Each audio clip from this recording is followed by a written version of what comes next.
to new information. Today we talked to HOSEA Williams, and there's a testimonial going on for Joe Lowry down in Atlanta.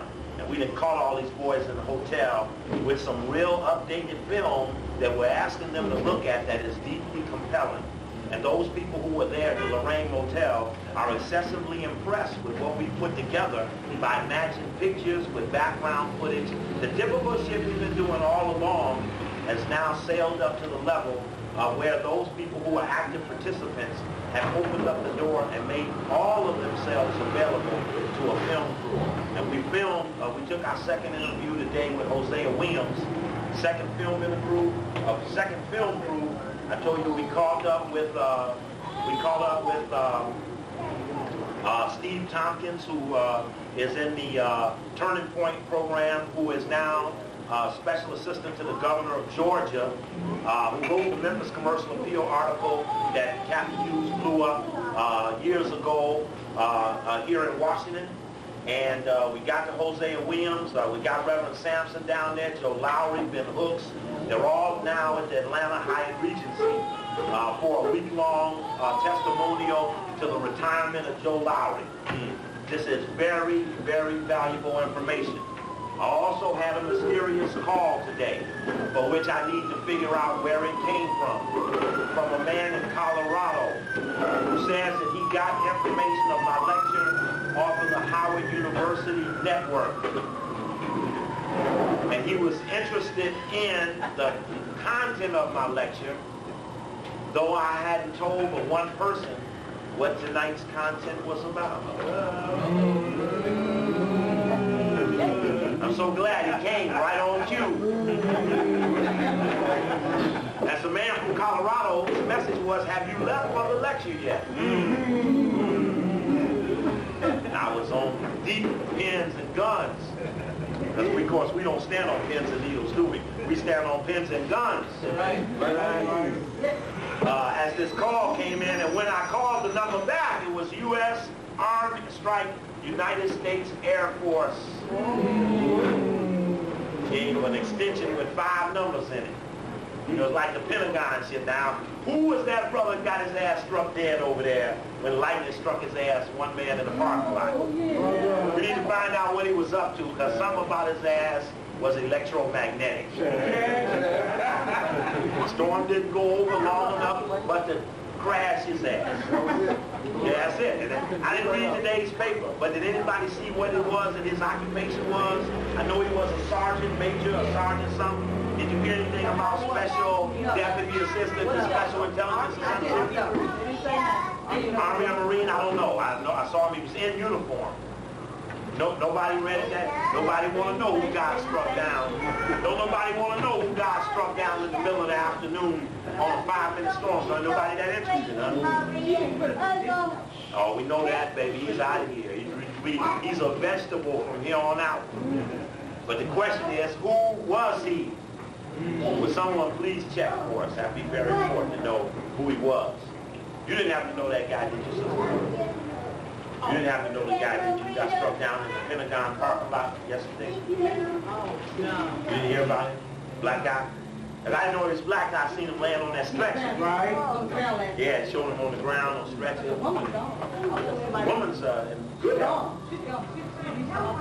Yeah, she's out, right? Yeah. Well, I don't know, it was right at the Pentagon. He was working in there, he was stationed there.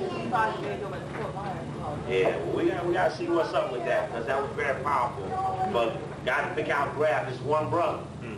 You know, one brother. Some of the footage that I will show you today, some of the background footage, is very powerful. It's very impressive. I'm very proud of the work that myself and the other brothers have done in terms of deciphering the code of a group of people who are standing in a group of people, but who are all dressed in code. And you're going to see the code broken. And now we're getting the deep reactions of the people who were there. And for them having been affected by these people, they're very impressed. Of course, last week, the power of last week's lecture is in the various aspects that we shared about the King Assassination. And I'll review it when we start up. The week before that lecture, when I first turned on this information, I only had one copy of that tape left, and I have last week's tape for $10 and last week's video for $20. And I'm trying to make the video accessible because those things that I showed are the things you can see right off the overhead. And this is really, last week's lecture was part 3, week before was part 2, part 1 was back in Florida A&M. I can't hold on you no more, man? I'm just getting my glasses back. Okay, last week in Florida A&M, where at Florida A&M we did the last days of Martin King, which is a very, very important lecture. And the scheme of what we laid out in each of these lectures.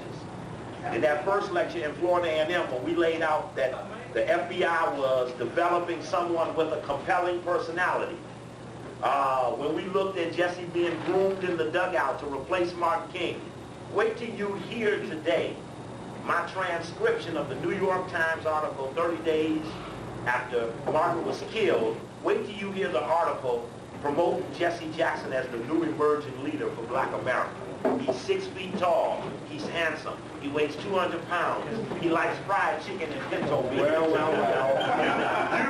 You're not going to believe it.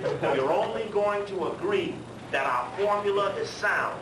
And now, if we take the time to fill in the blanks with the evidence, you will be thoroughly impressed with the weight of the challenge that we're putting now on the living members of the King entourage. And as I told you before, for those of you who are interested, we're going to Atlanta the 2nd week of August to make our claim to the city of Atlanta that we have the most prevalent information in the deal of, if not Ray, then who? I'm even so far as to tell you that we have picked up 2 different sets of sounds of bullet. This has really been never a question in the James O. Ray Martin King affair because the bullets were never tested, the gun was never tested, and ballistics, the autopsy, have never been an issue. The autopsy was the source of a book by David Lifton called The Best Evidence. And his book was based on the autopsy. And he said right down the street at Walter Reed, they took Kennedy's body and shipped it to Bethesda, where they took that pencil and rammed it in his head to make that bullet hole come from the angle of Oswald's alleged shooting nest. But it was the autopsy that he used. In Martin King's autopsy, which is very vulnerable to examination, you got that picture in Pepper's book of the bullet laying in the back of Martin King. You got that bullet in 3 pieces that the FBI had. In fact, you really got 2 bullets, because the bullet that's chopped up ain't the same as the bullet that was turned over in pristine, basically pristine condition with a small thump on the head. Why do I bring that up? Because I took testimony from a white woman and a white man. When I was on the radio in LA a couple of weeks ago, talking about the Martin King assassination, among other things, a white lady called me after the show and said that we confronted Jesse Jackson as one of the shooters of Martin King. And I went, damn, you know, that's kind of far out. She was a white lady. I called her back about a week later. She said, ooh, I had given up on you calling me back. She said, I got a guy, Bill, you need to talk to. Jesse came here to have a book autographed. We stood in the line and we confronted him as a shooter. There's the question of the powder burns that are on Martin King's face and shirt. For powder burns only come from what? A close range shooting. Now when I went back through all of the videotape, Brother Donald, and with the research brothers on all, I mean, I 3-hour call today. I mean, I paid for 2 of the people. 2 more people were hooked up off of one of the person's lines to do a 4-way call. And I don't know what 3 hours worth of call is worth. But for us to go through all of this like we did, which was really a phenomenal achievement, when you figure out what we did together, all of us watched, say, ooh, that's Evans. Say, ooh, but that's McLean. And each of us were able to put something together so we all watched it together. That's why we got to start having working sessions. I mean, the lecture, we present certain information. People do in other cities take those videotapes and fill in the blanks, as you do. And so this is really an open working thing. And what we were able to come up with off of these tapes is really Really very fascinating. Brother Donald, we picked up with that the people who witnessed the assassination, there are two sets of sounds. Surprisingly, all the people close on Martin King said it sounded like a bomb, said Earl Caldwell of the New York Times. Reverend Kyles on the balcony with Martin King said, and then I heard, "Pow!" And then another man said, a TV reporter said it sounded like a cannon. Pow! But those were the people who were right up on Martin King. That was too loud of a sound because the shot came from medium to back range. The people who were standing medium said it sounded like a firecracker. The people who were standing back said, I didn't hear the shot, I only saw King fall down. Another lady, I called the lady back in California when I found in Pepper's book and this other book by Michael Newton, evidence of a woman who nobody took seriously, who said, I didn't see Martin go down, but I had my eyes on Jesse Jackson, who had 1 foot on the stair and 1 foot down and seemed to have something pointed at Martin King, and once Martin fell back, he put it in a tote bag. Ooh, damn. Then I'm going to show you the shooting scene. I'm going to show you the shooting scene. All my buddies who are in different states don't know what Ben Branch looks like. Who is Ben Branch? Ben Branch was the man who Martin King is asking to play Precious Lord for him. He's the saxophone player standing next to Jesse Jackson as Martin leans over the balcony. Now, the problem they have with the autopsy is the way whether Martin was leaning when he got shot or standing when he got shot because of the way the bullet tore off into his body and ended up over in this right back shoulder blade, visible in the autopsy picture in Pepper's book, which you'll look at. One of the earlier comments Jesse made is we looked at Caldwell's, we pulled Caldwell's article, and believe me, as long as I've been talking about this shit, we just start pulling everything. The shit is worse than we ever thought. Jesse says if Martin hadn't have been leaning down, he wouldn't have got shot in the face. I thought that was a strange comment. Damn. Yes. Then there's the testimony of a man who nobody took seriously, who says that he was laying on the edge of the bushes like a wino, and he heard the two men tell Martin King to lean over. Those two men are Jesse and Ben Branch. But wait till you see the video. I tell my buddies, I said, turn on that piece and watch Ben Branch duck when the camera comes. He puts his head down. But when we slowed the shit up, oh no. Damn, I left the damn thing. Shit. Yeah, oh no. This is gonna hurt, but I'll just show it to you over and over again. I need to freeze this damn thing. Oh shit. Damn, it just dawned on me. Man. Wait till you see these people duck when the camera comes, and then watch us pull the pictures of who these people are and watch them hide behind poles. This weird, well-dressed black woman who's hiding from the camera. As the SEL staff is all in the room meeting at the hospital, Jesse's the only one in the courtway giving interviews. Watch these people around and watch the theme, friendlies are not wearing ties. It's a real deep, further verification of the informants that are in the courtway who are proven to be informants are all dressed like Jesse and Ben Branch. It's just real deep stuff. It's really good stuff. And I'm very proud of this information. And it's really scary because the brothers that I'm talking to on the phone, they don't work. And I'm barely working, barely making it. And we doing some real stupid stuff in many senses. Made me think about in the opening video, the story that we compelled, how many stories we compelled in LA during the time of Khalid's assassination attempt, how many stories we compelled with the weight of the information that we were finding. And this was a Fox story following the cut a hole in the fence. And the weight of that was, because that was so fresh, another man, after a speaking engagement here on the campus, they were compelled to have to go there. Really bodyguard. They were compelled to have to go to some spots that they didn't want to. I talked to Brother Collin a day or two ago, who meet me in Atlanta, to go back through his assassination again, because we're pretty sure that the formulas are sound and the players are multiply used.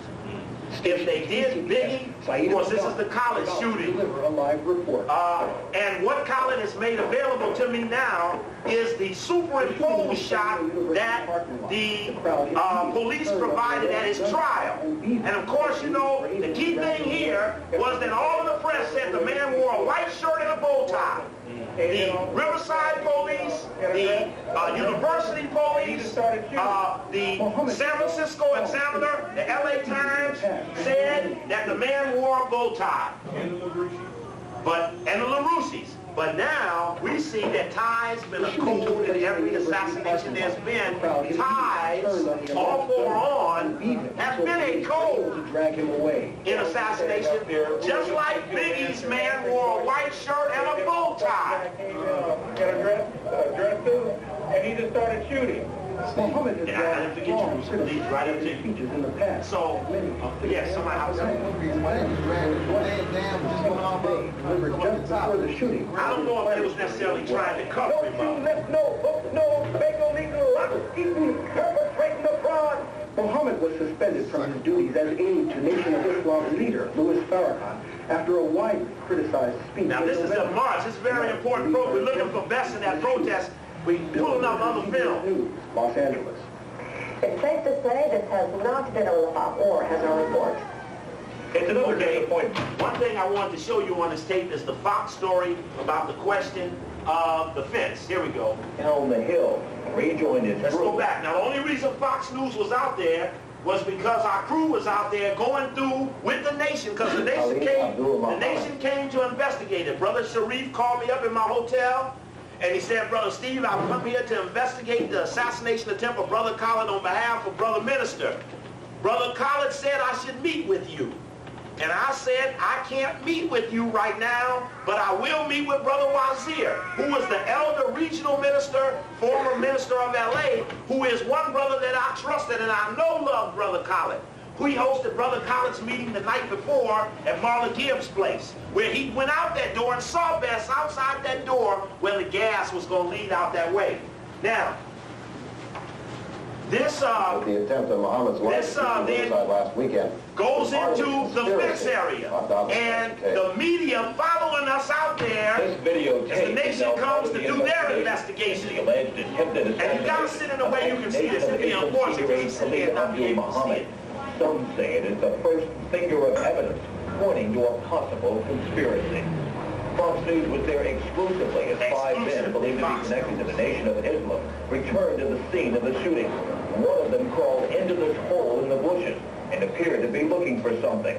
Our camera startled him, and he ran down the hill, rejoined his group, and they all immediately left. Police now say this tape led them to a startling discovery. Near the hole in the bushes was this, a hole in the fence. Of course, you all have seen my brother Jamal go and do this 4 days before this day. View of Muhammad. Our officers were called. And that's in the Tupac Biggie Dr. Khalid tape. Officers have investigated that area. They are investigating that area. This revelation will only add fuel to the speculation of some sort of conspiracy might be involved, and here is why. No, past this story, nobody made a move but the little crew we had. A distance of about 30 yards or so, and we've seen the entire path upon which Muhammad... Now, he doesn't quite show the path as good as he could. Brother Jamal comes one step further, and you see this long corridor where, when he walks out of here, he's really in this long corridor that he would have faced that hole in the fence. Follow the security plan. Here comes the corridor. Easily been within 5 right here. Now they're in that corridor, right there. Now that's the fence is right out. That end, when you get to the end of that spot, is that hole in the fence, looking straight down that scoop. Covered. His plan exit, the exit that he ended up going out of, and I'm sure some other exits. Now we have a private interview with that brother that's very powerful. Man, James Edward Best. Again, y'all want to move in to see any better. Y'all all right? He called police. 45 minutes there he is, shooter in a bow tie, shooter in a straight tie. There was another shooter in a bow tie. He may have been a patsy too, but he escaped. More handguns were found elsewhere on the campus. Remember I told you the police locked everybody in, only KHALLID got out. They locked everybody else in the fence because the whole area was fenced Muhammad, in. meanwhile, remains under tight security at Riverside Community Hospital. He had a bullet removed from his foot and should be released soon. The alleged gunman, James Betts, also remains hospitalized. He pled not guilty to charges of attempted murder.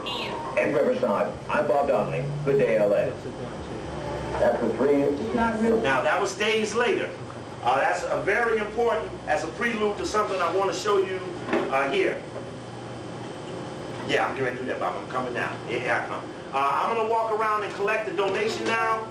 We're going to hear from B, and D. B. All right, let's hear from Brother Bruce. Right. Let's hear from Brother Bruce.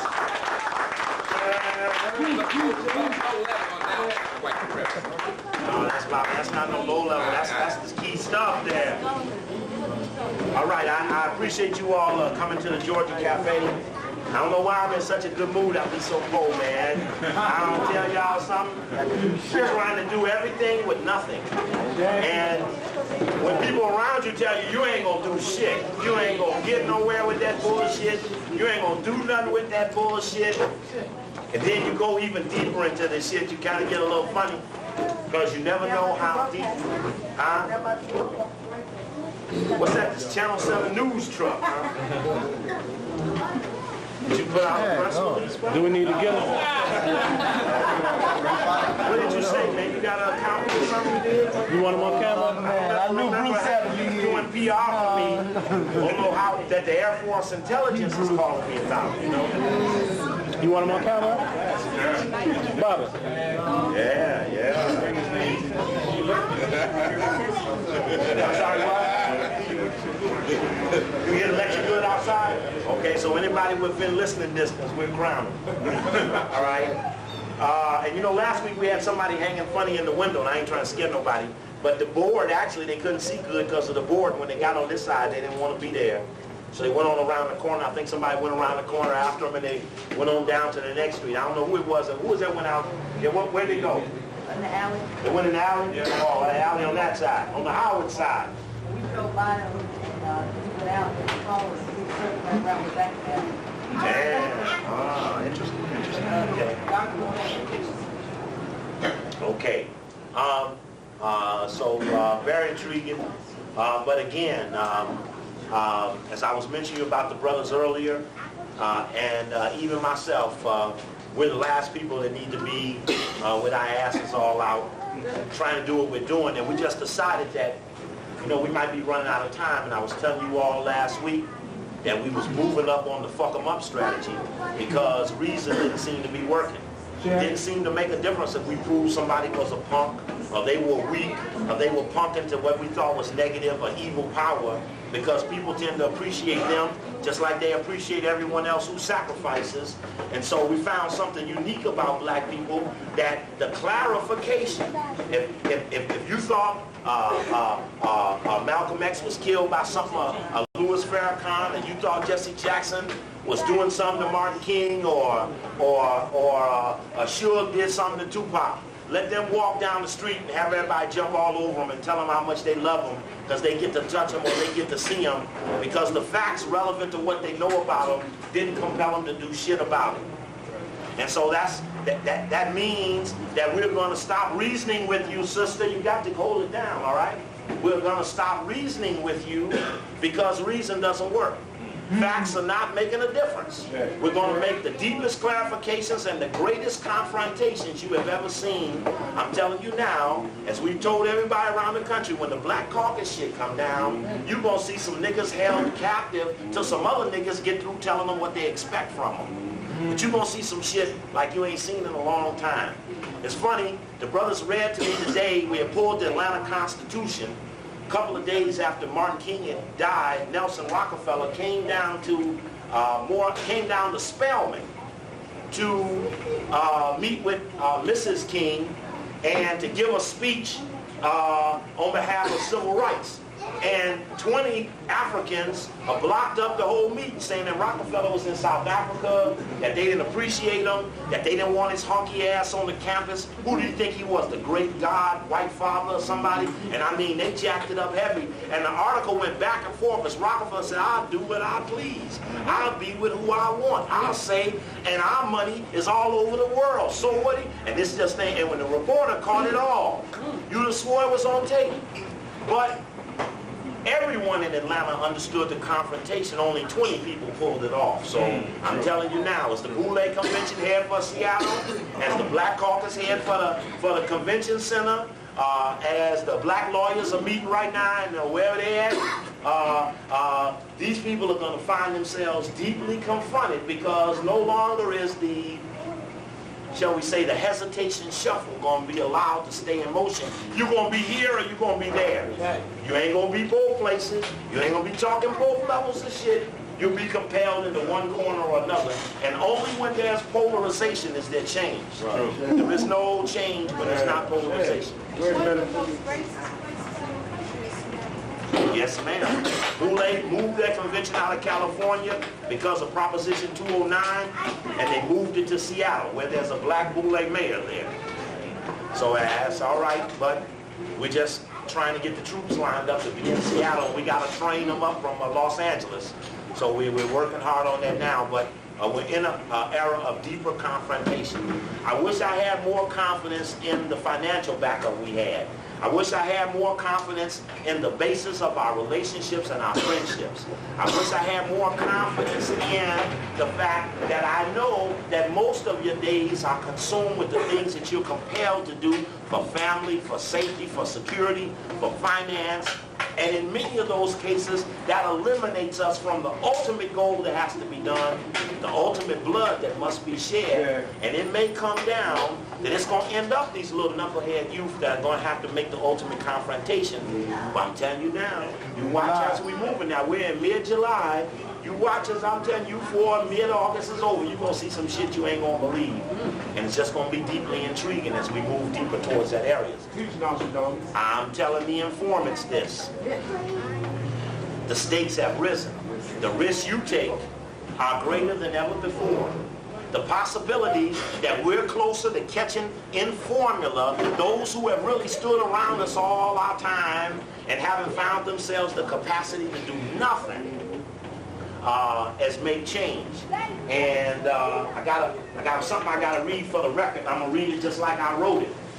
And you can take it any way you want it. It's not personal, but it's personal to me. And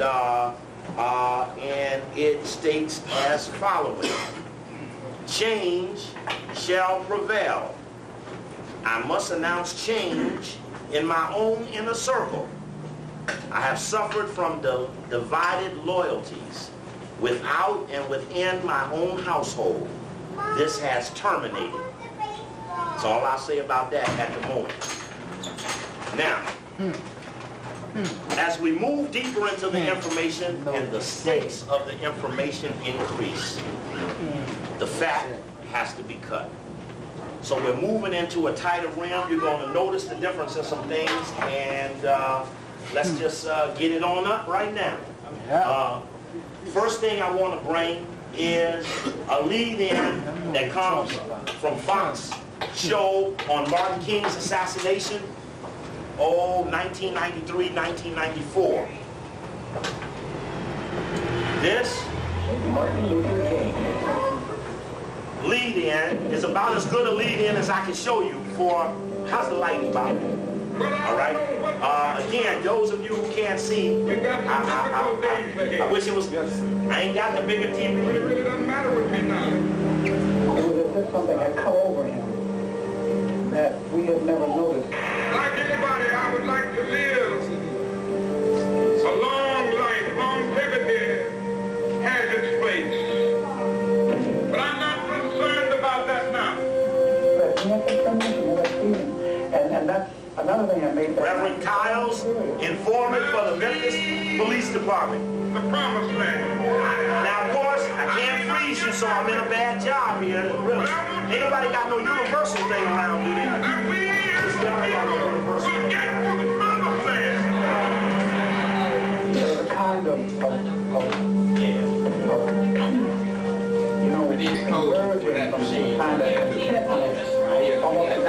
But don't the universal thing do all of this?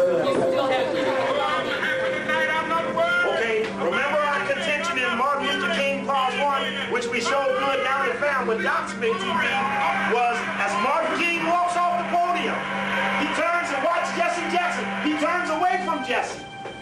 And I gotta just keep showing you, this is really effed up that I don't have this thing with me. I'm really, oh, hold it.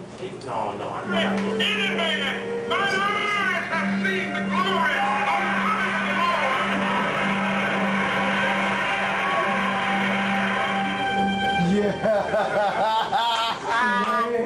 He was like this. Martin turns away from Jesse. I want you to remember that my contention last week, I'm just going to let this visual run. I have no doubt that the coin was the end product of the conspiracy. The contention last week was, in fact, I just got to take it like this. I just got to do this for the record. The contention last week was, and again, last week's take is very important. The contention was that Martin was running out of patience with Jesse. And that in Martin King 1, we showed that Jesse and Martin had confrontations in 5 of the last 6 staff meetings. In Martin King 3, which was last week, we theorized that they were running out of time with Jesse being plausible as a heir apparent for Martin King. And the question was, would Martin begin to front Jesse out as someone he didn't like, because already in the inner circle he was saying, I don't like this Jesse.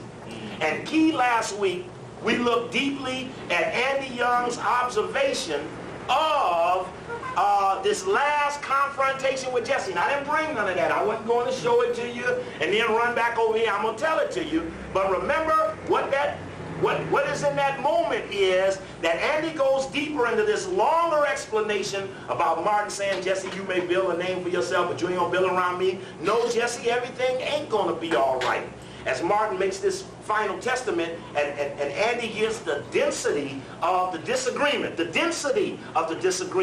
and that we looked at everybody making note of that, only to say one point, that the plotting and putting of Jesse on Martin, starting in 63, where he's made to talk and walk like Martin, 65, when he meets Martin for the first time in Selma, 66, when he sucks him into Chicago, gets stoned in the head. 67, he takes over Operation Breadbasket. New York Times calls him emerging leader. 68, Martin's dead. But in those last weeks, his discomfort with Jesse would theorize to the intelligence community that they were running out of time in terms of Jesse being a plausible replacement. That soon, Martin said it in the public, I hate Jesse Jackson, then that would kill him forever. Now, all the things I'm going to show you they did after his death. Remember, we looked at last week, Jackie Jackson said that Martin was in a what? A media slump. That the media Martin was getting was little, if bad. And we know the FBI was sending out much of that.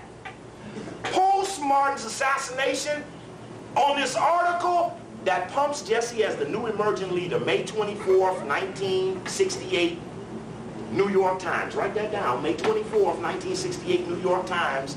In that article, 6 feet tall, 200 pounds, handsome, likes fried chicken and pinto beans. That story, I'm going to read you that story. But next to that story, it condemns the Poor People's Campaign as a fraud. And next to the same story, it plays Jesse up as the greatest Negro leader since Moses. They run just like this. Just like that. And the 1,515 stories on Jesse Jackson post-Martin King assassination was the largest volume of media for any one black man in the history of the world. There ain't a black press in Africa that mentions nobody's name that many times, not even a government-owned press. So we're talking about the greatest PR drive in the history of the world. Now, we understand immune from prosecution, all these other things we've talked about, the money that didn't go back, Edward Bennett Williams finding out he gonna represent Jesse on the missing push for XL money, only to find out ain't nobody chasing him. He didn't need to work nothing out. There wasn't no problem up there with Reagan over the money. And he signed a payout agreement. We've talked about that over the years. Now, my point to this is that, as I'm telling you this one thing, in Chicago, everybody's getting ready because we go into his house with it. We're going to dog his ass down that he won't get away. But we must concur that the information is tight. And I'm pretty confident we got the goods now to make the move. We've made contact with Pepper. We've gotten all the people we need to go, because it's, well, one thing we found from Dexter that's pretty damn true is some shit that ain't on the table yet that can't go on the table till the climate get right. And I'm proud to be a weather setter. That's right. One thing that is specific to Jesse, it's not specific to Martin King, is that in a Time magazine article, I got this out of one of the tapes, of him coming back from the meetings in South Africa with Mandela and calling, and the National Security Advisor, Brent Scowcroft, answered his first call, and then they gave the call to something Jesse was kept saying, I want to talk to the president. He says, you'll talk to who? Who you tell him to talk to? The dude, we know who he had to talk to, but he said he wanted to talk to Bush. Yeah, but he had to talk to Herman Cohen. Herman Cohen. Who was what? Assistant Secretary for Africa. Assistant Secretary of State for African Affairs. A white man. Herman Cohen. And who's in that position now? Who? George Moose. Thank you, Bob. Thank you very much. Now. Just for behavior, that's why I threw that out. Huh? Right, correct. Brother Don. Correct. Somebody needs to see somebody at the door. There we go. Now,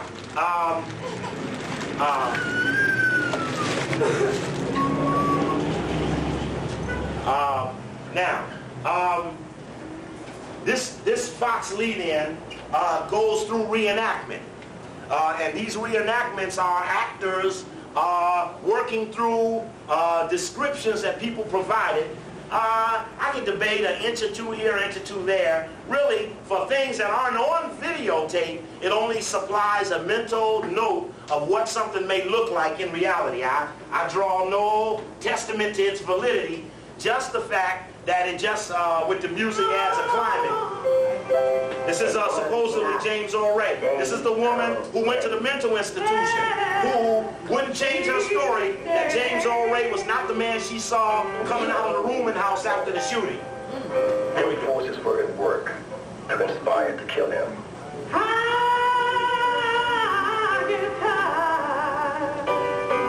April 4, 1968. The FBI says a lone gunman named James Earl Ray assassinated Martin Luther King. Was that the truth, or was that... This is Larry Fishburne as the host of this program. Reenact the events of that day, because for many Americans, one question remains.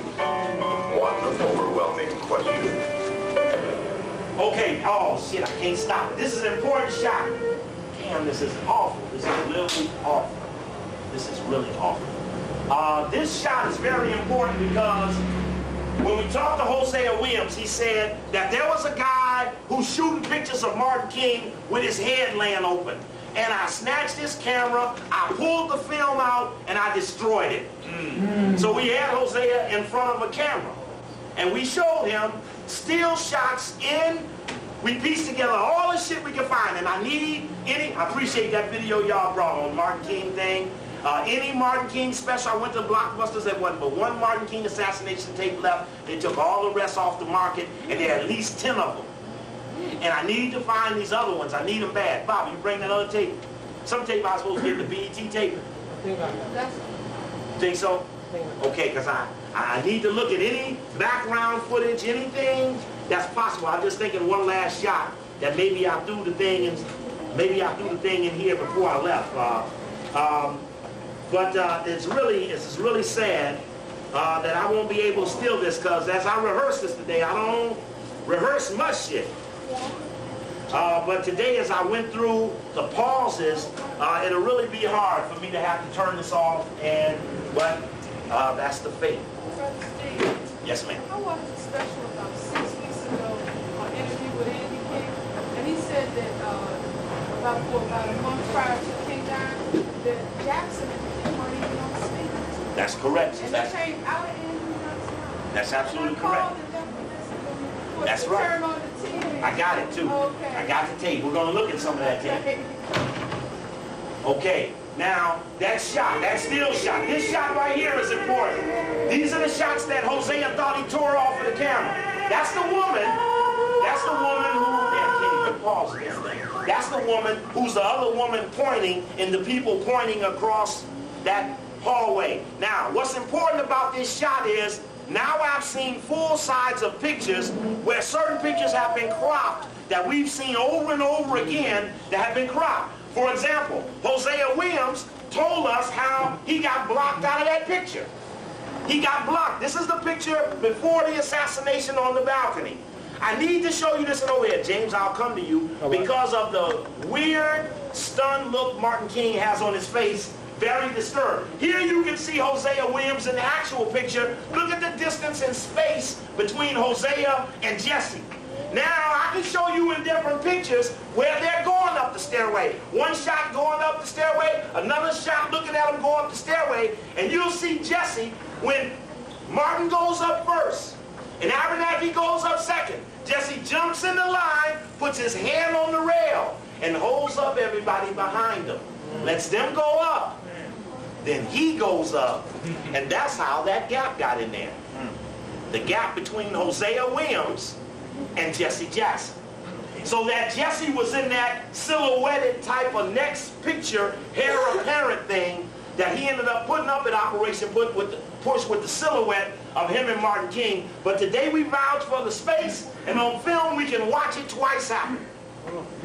Now, this level of detail has not been done with the players who have been more into external disagreements over strategy of Martin King's assassination and not over intimate details. They have not wanted to deal on each other, though they have in small, non-life-threatening ways. And of course, as you look at that picture, look at the troubled face of Martin King, and look at how the others are looking at something else and smiling. But Martin is looking very troubled. I showed this picture to Dick Gregory when we were in Los Angeles. And he said that Martin had agreed to be killed, so Martin was looking at the shooter's nest. Of course, I felt that was nonsense, Bob. That was bullshit. No bullshit. But then he turns to me and he says, but you know Reverend Kyle's got that big grant after the assassination. Huh? Well, then I know his son, Dwayne Kyles, because to get his son out of Memphis, Reverend Kyle sent his son to Chicago to live with Jesse Jackson. And Dwayne Kyles used to run a sports bar and grill right across from the Chicago Defender. He still owns it, called Heroes. Anybody go to Chicago, you'll go right across from the Chicago Defender, 24th in Michigan. But I'll pass this picture around. This is a story of the youth in Chicago doing a story off of the Last Days of Martin King Coakley video.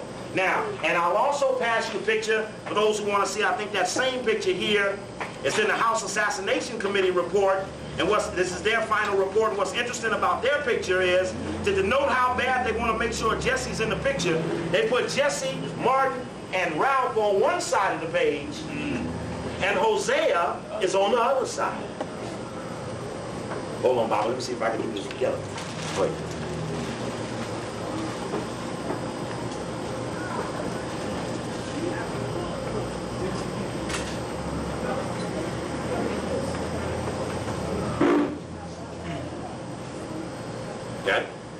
Okay?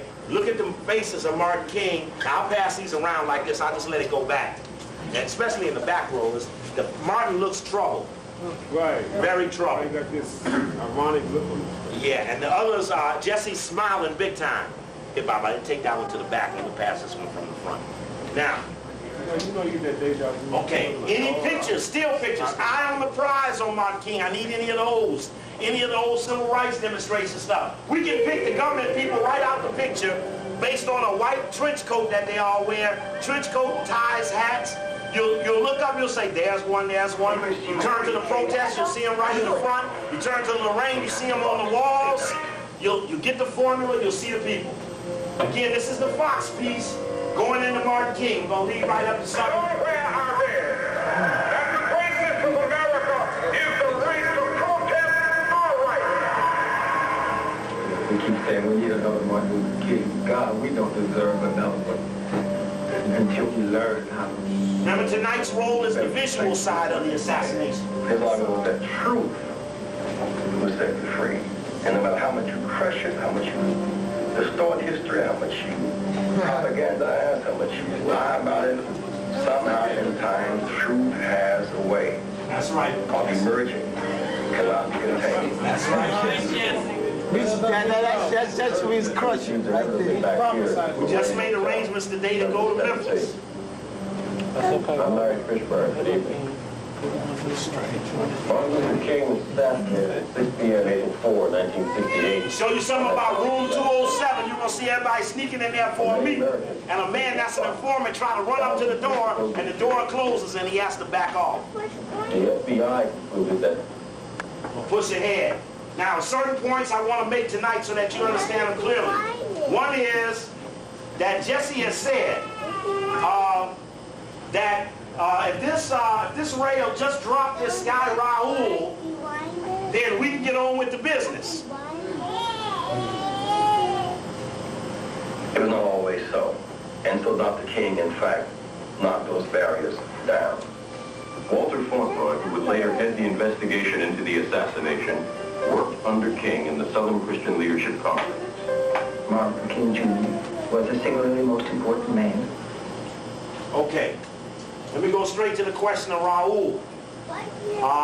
Since Raul is a living person, Raul is a person who James Earl Ray says led him around the country.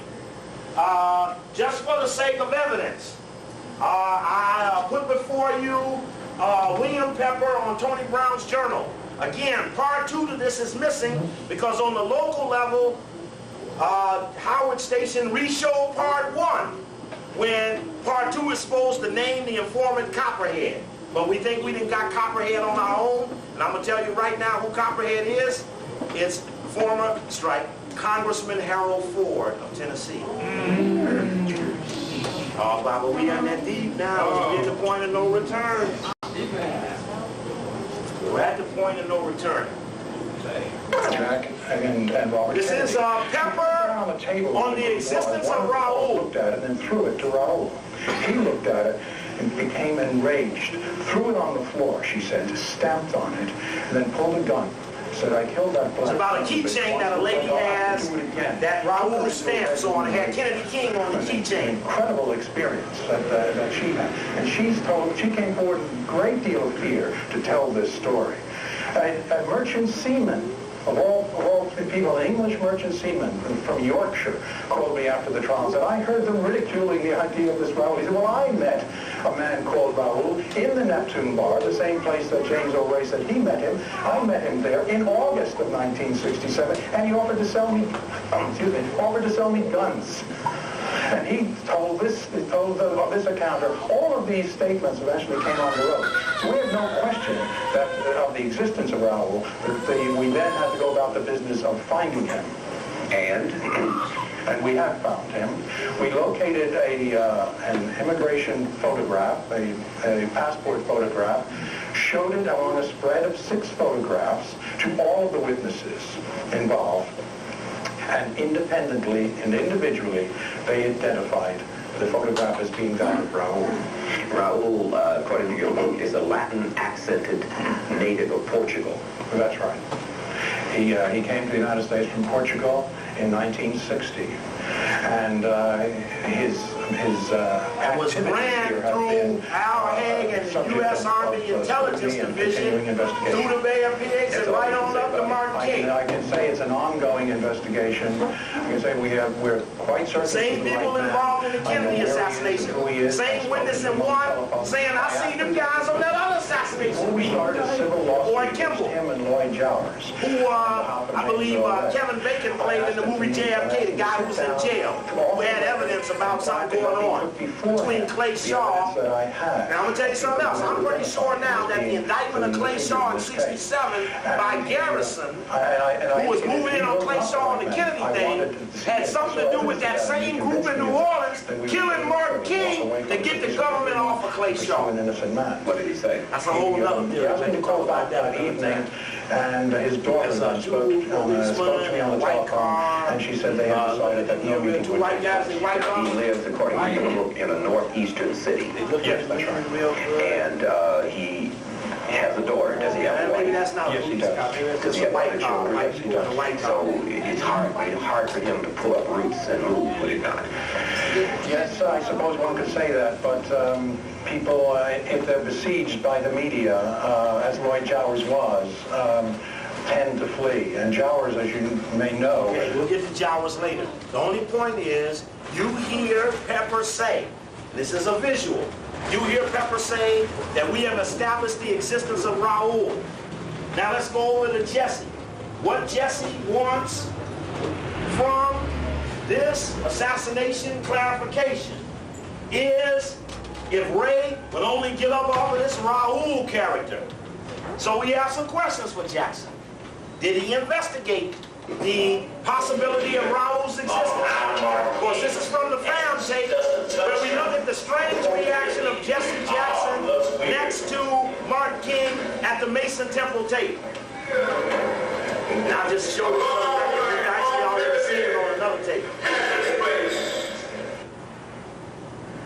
And Brother Doc got that type of TV I need to be carrying with me and shit. That's that. Jesse now the acting normal. Kind of pats him. He looks like Judas at the Last Supper and shit.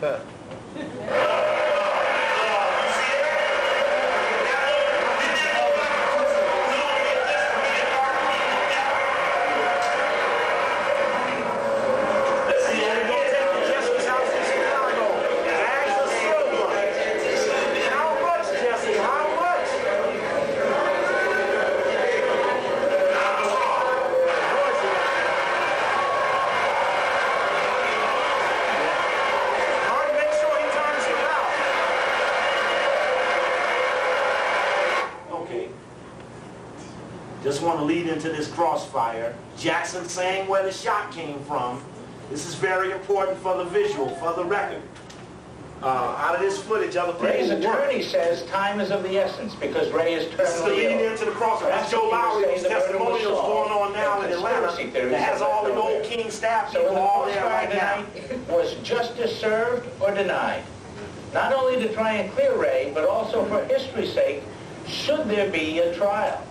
Just because there is new technology, does that warrant reopening the case after all these years? Bill? Reverend Jackson, April 4, 1968. We showed this I remember before where the I election. was. I remember the trauma that shook San Francisco when we got that news. Nobody knows, I think, as well as you do, the trauma that shook this nation with the assassination of Dr. King. But after all these years, and we've had an investigation... We looked at last week. Jesse don't like to talk about this. He started talking about it now. But all the books and everything else, he's gotten real chilled when he goes to talk about this. Because the trial was never thorough. Matter of fact, the trial never was. I remember so well standing on the ground level talking with Dr. King. And that's important that he does that, because I say that's the gun. He's going, yeah, that's the angle. That's that side of that face he's catching. Remember Brother Kyle's about 10 feet to the left. He always speaks with Kyle's. Kyle's always speaks with him. And knocked against the wall and fell. And the young others of us began dashing toward the balcony. You see this picture of us pointing? Because the police guns were coming toward us drawn. We were saying, right, go toward where it came from. I'll show you the wide angle of that. You'll see that. And yet those of us who were in... Jesse says, go where what? Go where the bullet came from. He's not a ballistics man. He got no evidence. He wasn't even up there. Couldn't even see it. Toward where the bullet came from. The bullet didn't come from that way. Right. And yet those of us who were involved at that level, we were... How does he know where the bullet came from? Involved at that level. Right. And remember, it is only that pointing that way. I would then go to the visual over here where he showed the black man last week. We showed the black man. What was he doing? What was the black man we saw with the rifle last week standing in the doorway? What was he doing? He was doing what? Watching over. He was watching over what? The bag. The bundle, right? The bundle with the evidence incriminating James Earl Ray. That's where we got this on overhead, which is on that video from last week, which is just $20. The black guy standing in front of the bundle. Well, we've now found out there's another picture of the same black guy standing in front of the bundle, but the superimposed in the background is a different street. That they thought the getaway would have gone in another area, so the government chopped the picture and put the same black guy on a different street. And when Pepper interviewed him, he said, Pepper, the picture you're showing me, which is the real picture, is not the picture that the Justice Department brought to me to identify as myself. It was me in the picture, but I was on the wrong street. And Pepper got access to the two various pictures. Steve, yes. On the shooting, supposedly on the balcony ceiling, this skin, King's skin was on the balcony ceiling. Which is a up trajectory. Correct, straight up. Right, that one person pointing down. Well, we're going to deal with all of them when it gets the boom, bang, firecracker, or I didn't hear anything, but I saw everything. You got it. We're now charging where all these people are standing. Today, Dr. King has arrived in Memphis, to room 306 at Rain Motel. That always struck me as funny. They've announced on the television it was in room 306, which was the room facing the bullet actually came from. Do you believe to this day that James Earl Ray killed Martin Luther King? I confess James Earl Ray was in the middle of the killing. He neither had the motive, the money, nor the mobility to have done it alone. My interest is not in declaring James Earl Ray to be innocent, but rather to find out just how massive was the conspiracy. Do you think this trial will ever answer all of those questions, or is this trial just going to leave us with more questions than we have now? You know, there were those who tried to convince Marilla Evans to give up on pursuing the kill of Medgar Evers, and so she did, and she was successful. Put it this way, if the trial is open, a real full trial, we may not know. We'll have the satisfaction of having tried. If we do not pursue the trial, we will never know. Absolutely, never know. Congressman Stokes, you chaired a congressional investigation committee that looked at the question of the assassination of Martin King. Now, what's so key about Stokes, who fucked up the House assassination, is that who have they suggested to chair the CIA investigation done by blacks? Stokes. They've asked him to come back to chair the CIA drug investigation into the Contra cocaine connection. All right. King. Her due, so to speak, by allowing this trial to go forward and I'll show you Stokes on Raul that has been alluded to by as we get Jesse on Raul in that trial. Well, firstly, I don't have any authority at all in that respect. What I did was to chair a congressional committee which made a 2-year investigation, and I thought a very thorough, comprehensive investigation. Only problem was, he said that in view of all of the evidence, the FBI, the CIA, the U.S. Army were in no way involved in the assassination of Martin King. That's what his committee, the deepest conclusion that they made, even having their own files rifled by the CIA while they were doing the investigation, they caught the boy going in the safe. In spite of all of that, his conclusion was that no government agency had no role in any part of Martin King's assassination. That's probably about as deep of a spot you could go to as anywhere.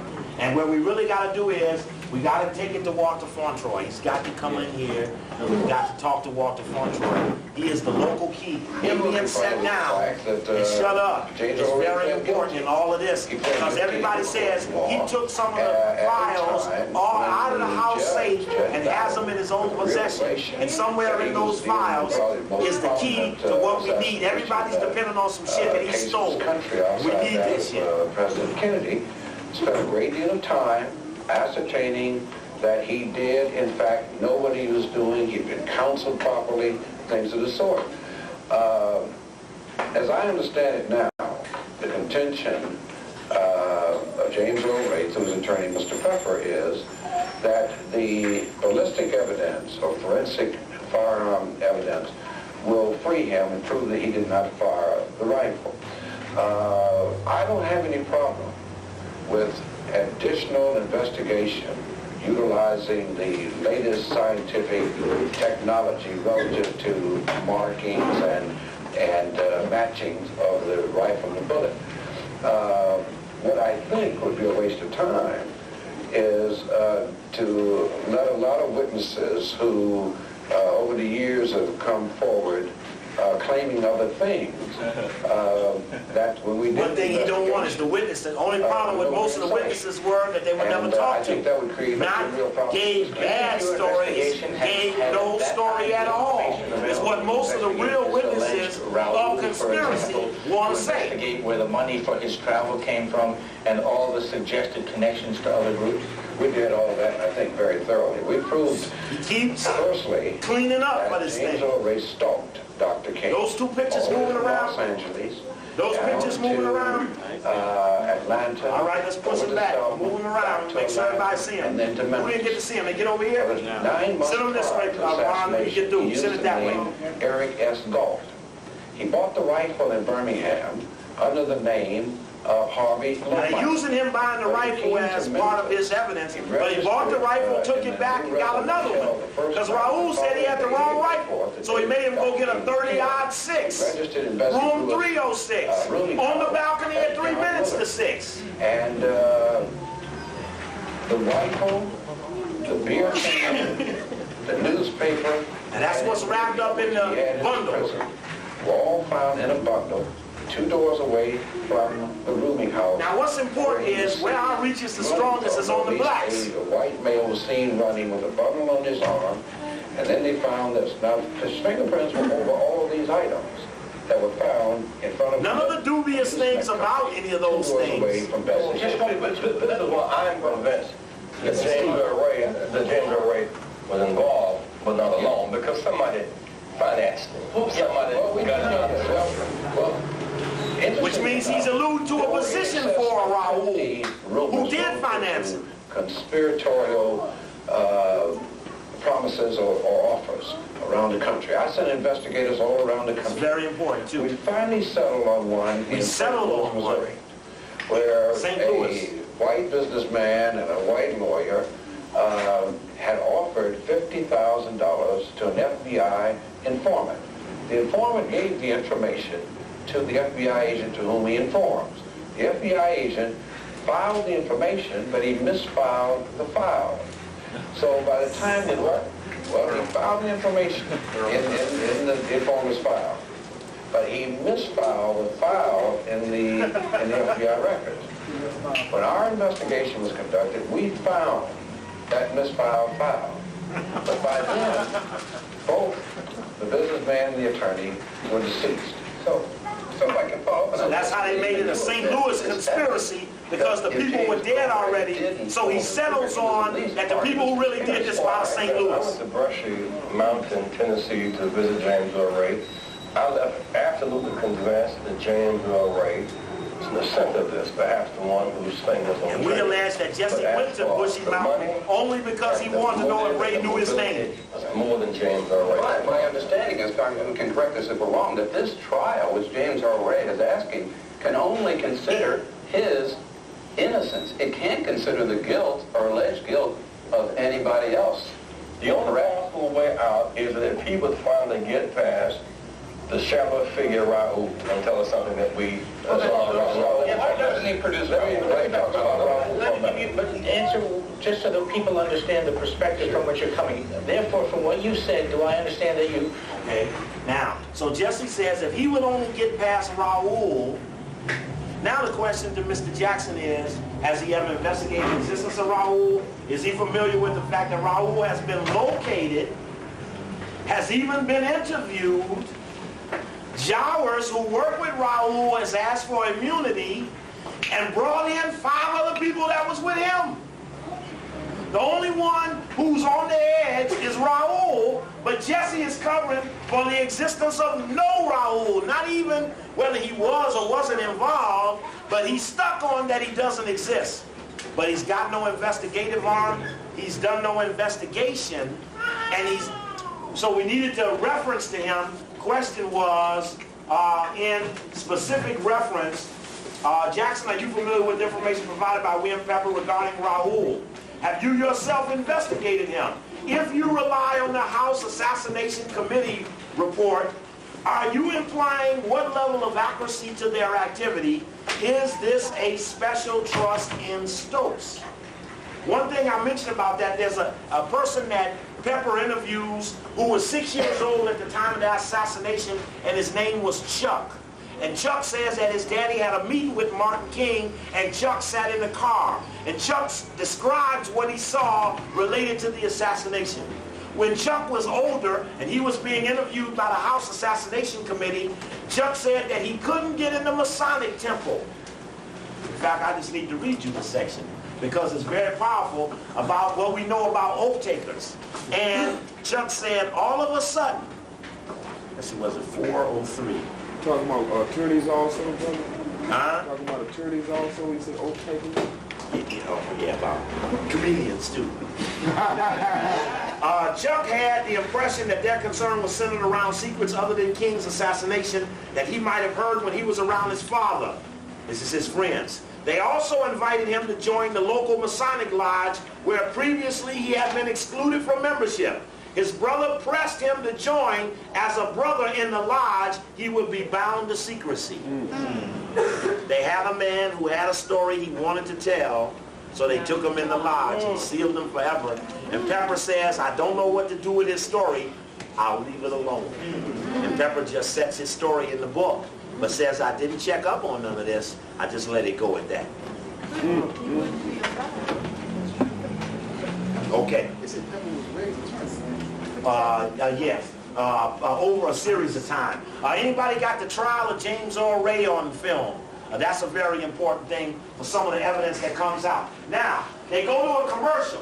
When they come back, because the announcer cuts them off, they come back, Stokes starts off on Raoul about how Ray gives 4 descriptions of Raoul, and Raoul is a figure of his imagination. First they do the 1-minute interview with me and Pepper. Coerced guilty plea on March 10th, 1969. Said, Pepper, why you want your man found innocent when he pleaded guilty? March 13th, 1969.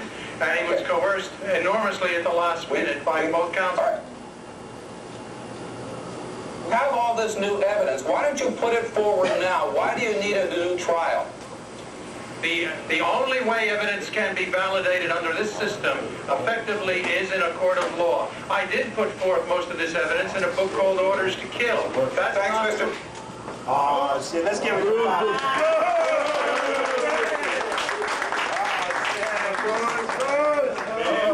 It knows the code. Jason. Let's go on. Thank you very much for joining us for a very short period of time. We'll speed up to the film. Stokes, who did chair that congressional... See what happened here? Remember we looked at this before. All of a sudden, in the middle of Pepper's interview, it was on 30 seconds.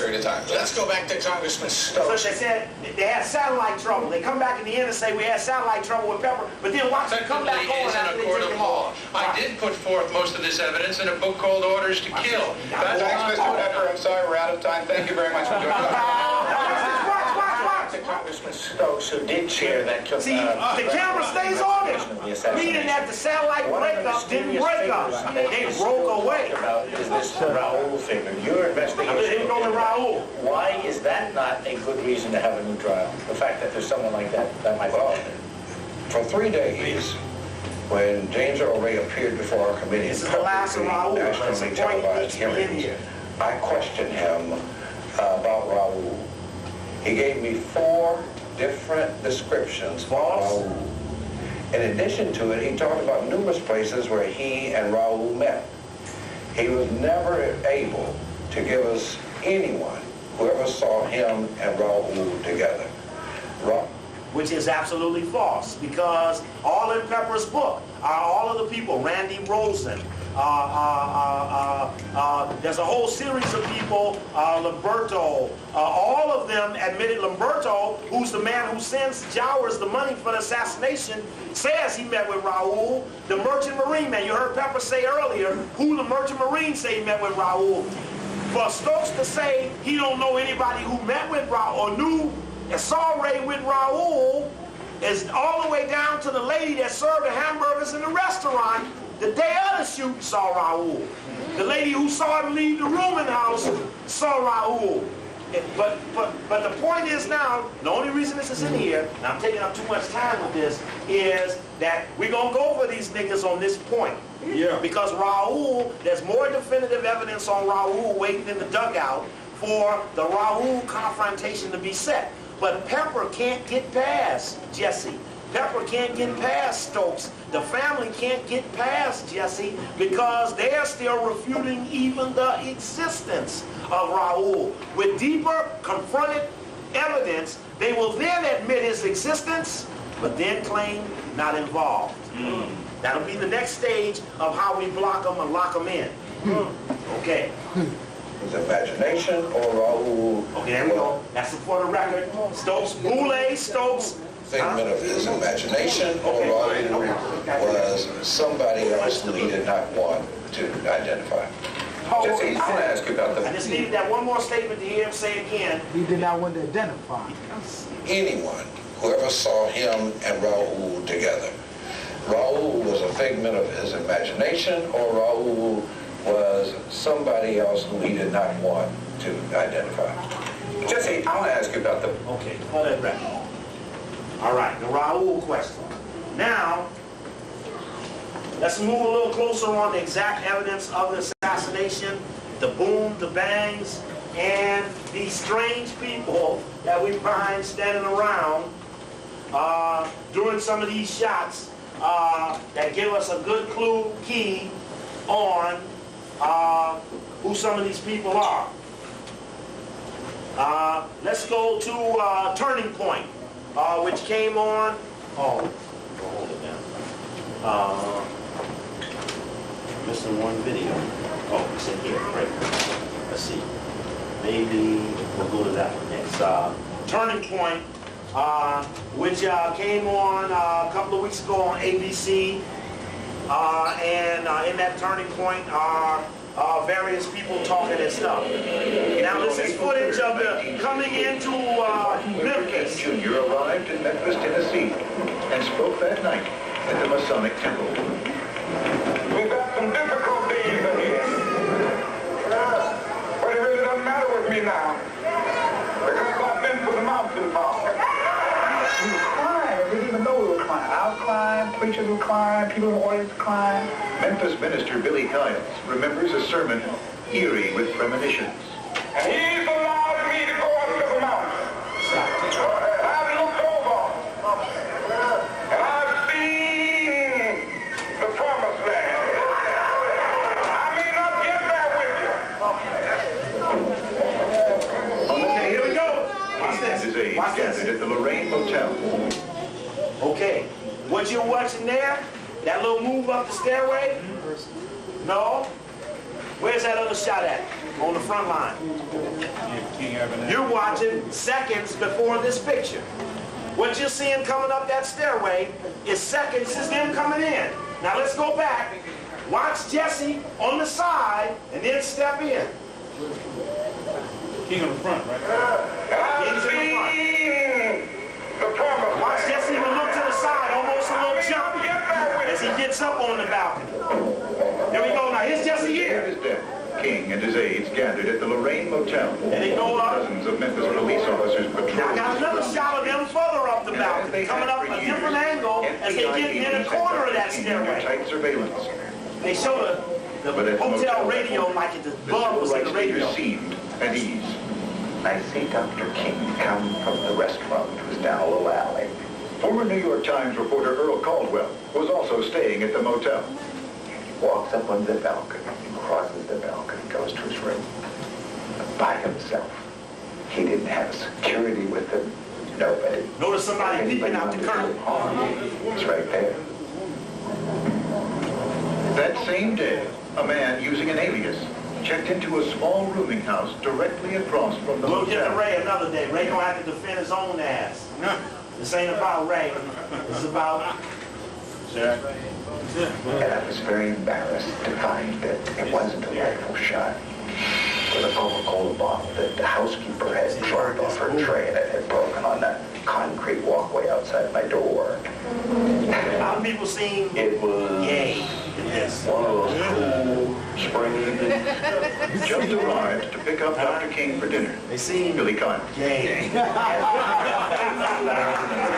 Talk a certain way. 6 p.m. Down by the car, Andrew Young, Jesse Jackson, an aide named James Orange, and Dr. King's driver were Is that waiting. picture cropped again? Same And picture. I were behind the Look lemonade, at Martin's face. shadowboxing, and sort of clowning, and just having a good time and feeling good. I said, guys, let's go. This is one line nigga right there. 5, 6, 7. Last words, do I really need a coat? And then the shot rang out. Pow! This explosion, which I took to be a bomb. I thought, Jesus, someone bombed a motel. I looked back. Martin was lying on the balcony. I think one of his shoes. Oh, stop. You see, this is the shot that comes before the pointing shot. The key thing is, this is the camera that Hosea thought he took. Watch this lady right here, okay? That's something else. And let me go back. Let me take the picture back a little bit. Boy, Bruce, this just couldn't make it without us. Let's see. Huh? Yeah, I'm stupid, man. Then the shot rang out. Pow! This explosion, which I took to be a bomb. I thought, Jesus, someone bombed a motel. I looked back. That's how he got courage, though. Was lying on the balcony. Okay, now, the shot here, this is the woman who's pointing in the picture. Pepper was unable to find her. That's Mary Terrell or Turnell or something. And please, I'm sorry, y'all need to come in here, man. Don't miss this shit. They're looking on the edge, because y'all especially need to see it, because, yeah, come on down. Here's some chairs in here. You can bring one, there's one in there. Just take that spot. Y'all too valuable to sit on the side. Scoot over just a little bit, Sky. Let them slide one more chair in there. I gotta put my chair back up there. There we go. Now, see who this is here? Who's that? That's Jesse Jackson. Why, when Jesse was down here by this stairway, why did he run up this stairway? The photographer, who Hosea thought he tore up his picture, comes in from that angle. Because all those shots you'll see of King as he gets closer is King from that angle, from this angle. The photographer is coming right over Jesse's shoulder. This is the maid. Now, what had Jesse got through doing? We went through this last week. Remember, at 5:45, this maid right here goes to room 315 and 316 and tells the gang members, the invaders, that SCLC is not going to pay their hotel bill and they've got to leave the hotel. And in 5 minutes, by 5:50, they had packed up their stuff, and some of them walked out the hotel compound. The other group drove out, but by 5:50, only 5 minutes later, they were out of there. When they asked the maid who it was that told them they had to leave the rooms, what did she say? And that meant that Jesse at 5:45 telling the maid to get her to do something to clean out that whole back side of the, because remember, they're in the rooms on this side of the wall. Except for, which is the one invader that didn't get called away? McCullough. And who is McCullough? And I got this on overhead. It's on that video real good. Shot came out real good. And just for the sake of showing you here, this is McCullough, the one leaned over. He's the CIA man. He eventually worked for CIA. He's the Memphis intelligence man, standing over Martin King's body like Gene Roberts stood over Malcolm X's. Who is Gene Roberts? New York. Right. Both men were local people who got promoted to national intelligence after their missions were completed. Now, of course, and remember, Pepper makes a point of saying that McCullough is the only person in the picture without a tie on. As he says, friendlies don't wear ties. As Tactical Director Samuel Evans tells the military men in the briefing, friendlies will not be wearing ties. Now, we looked at last week pictures of Jesse Jackson wearing a tie with Martin King, so you just didn't think Jesse didn't never wear no tie being with Martin King. And that's Jesse and Martin right there, and Jesse at the city council in Chicago with the turtleneck on with the so-called Blood of Martin King shirt. But Jesse had on a turtleneck and Ben Branch had on a turtleneck, and the key to that was that the argument was over Jesse not wearing a tie. This is Sam Evans, the tactical man who gave the briefing, but I'm going to show you Sam Evans walking down the stairs, and his informants are right there in front of him, and he turns his head so he doesn't have to look at them, and they hide behind the pole so the camera doesn't pick them up. This shit gonna knock you out. But the key thing to this picture is, what do you know about the picture? When Pepper says the only one in the picture who wasn't wearing a tie, what do you know about that real picture now? They cropped out Jesse. There you go, Brother Charles. Because the real picture would have put him in it, but the picture that went everywhere took him out of it. See what happened? He would have been right here. See what I'm saying? From what's up there to what's here, what's out of the picture. And again, to do this right, I should have an overhead next door, and I should I should do it that way, and I had it that way. It's on that tape. I just couldn't go there this week. It's just too much work, too much carrying and stuff. Yes, yes. Let me use this book 1 second. I'll pass these shots out. That's from the book Jesse. Now, Bruce, let's give Bruce a hand again. Yeah. Bruce. Okay. One of his shoes that come off and put them on the railing. Yeah, I'll take there was it a crushed cigarette in his hand. His pulse was still. Now, you heard. Now let me tell you about this. You in the X-Files depiction of the assassination. Who was the man did the shooting? Cigarette man. Oh, the cigarette man. Now let me tell you something that we got on tape about, and Hosea made a point of saying to us today, that once Martin King's body is gone and the blood is laying there, somebody took a balled up package of cigarettes and threw it in the blood. And there's a picture of cigarette, this balled up package of cigarettes. Now, Kyles talks about taking Martin King's cigarette out of his hand because Martin didn't smoke in the public, and he takes it away. But someone came behind all of that and threw this package of cigarettes into the blood. And everybody comes down and shoots the picture of, it made me think about my man Hollis on the phone as we talking across country today, Cigarette Man. And then it was odd, last week, we left the lecture on Tuesday, went right back to New York undercover, and there they redid the Martin King one, where they threw out Operation Garden Plot. They threw in Yoruba's daddy as one of the shooters, but the key thing was, and this was the point I was making in Atlanta, I got this argument with the brother, because he saw me make a point of, this is exactly when we got an argument, maybe to the other side of Coakley, is I say, but did you notice the daddy, the oath taker, sides with his son and breaks his bond to the government and says, I'll clean this shit up, son, get on out of here. That's right. And as soon as I made that point to the point in the audience, the brother hollers out, why ain't Farrakhan down here speaking? I mean, Coakley, why are all them oath takers around you? And what I had done was I was making a vein for an oath taker to walk in on repudiating his oath, and the boy came behind me and tried to close it back up. And that made me do the other side of Coakley. That broke up the lecture the one night and led me into the next one to make me then do this whole spiel on, I don't think you know me that well. And that's what was on in that way. But just to fill all of that in. The tie that I had picked out had been severed and the knot was upside down. We got this earlier piece of 93 when Kyle said he was in the room for an hour. Now, of course, we looked at last week that Abernathy and Hosea Williams said Kyles is a liar, saying he was in that room. It was executive staff only. We broke out of the meeting, went to our rooms. Martin starts to get dressed. Ralph says Kyles never came in the room. But Kyle's story has now been reduced, that all he did was make sure one thing, that Martin had his tie on. And Kyle says Martin's tie was missing.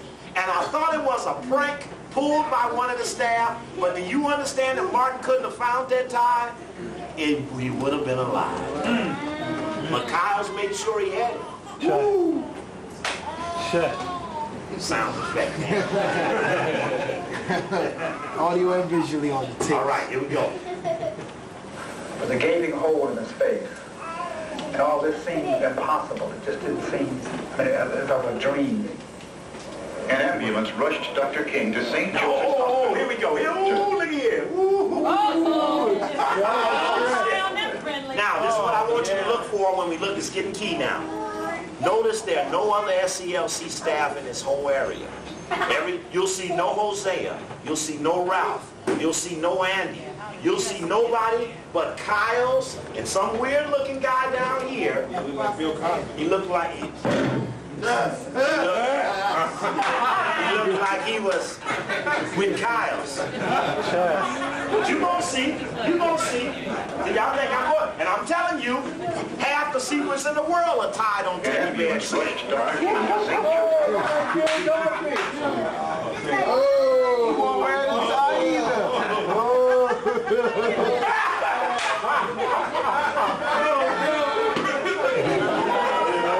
right, let's give Bruce another hand.